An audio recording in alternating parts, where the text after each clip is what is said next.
माननीय सदस्य श्री दर्शन सिंह चौधरी जी। पति महोदय,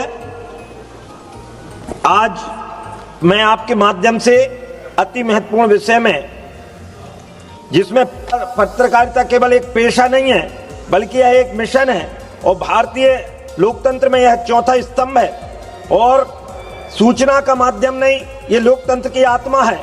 इसलिए पत्रकारिता वह शक्ति है जो सत्ता को जवाबदेह बनाती है, समाज को जागरूक करती है और राष्ट्र को सही दिशा में आगे बढ़ाने में सहायक होती है। कार्यपालिका, विधायिका और न्यायपालिका को विभिन्न प्रकार की सुरक्षा और सुविधाएं, संस्थागत संरक्षण प्राप्त है, उसी अनुपात में हमारे पत्रकार बंधुओं को भी अपेक्षित सुरक्षा और सहयोग मिलना चाहिए।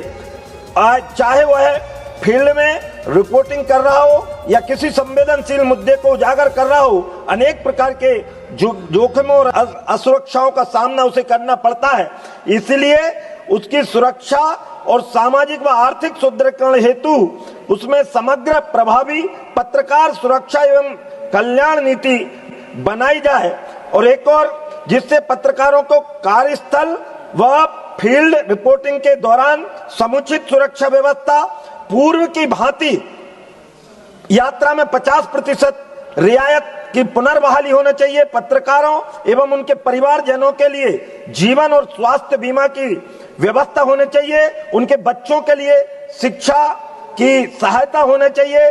आवास और प्लाट आवंटन अथवा सरकारी आवास की सुविधा होना चाहिए।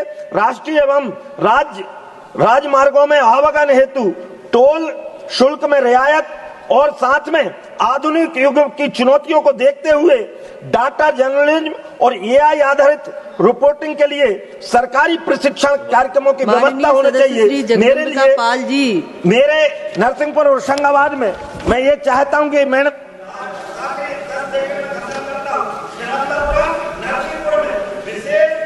बड़े बड़े कस्बों में उनके विशेष कार्यालय देते हुए और एक बात के साथ में जो ब्लैकमेलिंग और दुरुपयोग रोकने के लिए राज्यों के साथ समन्वय स्थापित कर एक पारदर्शी, जवाबदेही और संतुलित तंत्र विकसित करने की दिशा में सरकार कोई ठोस और स्पष्ट और सख्त प्रावधान लाने का काम करे। क्योंकि आज जब कोई भटकता है तो पत्रकार उनको सही रास्ते पर लाने का काम करता है। इसलिए दूरदर्शी और विकास मुखी काम करें।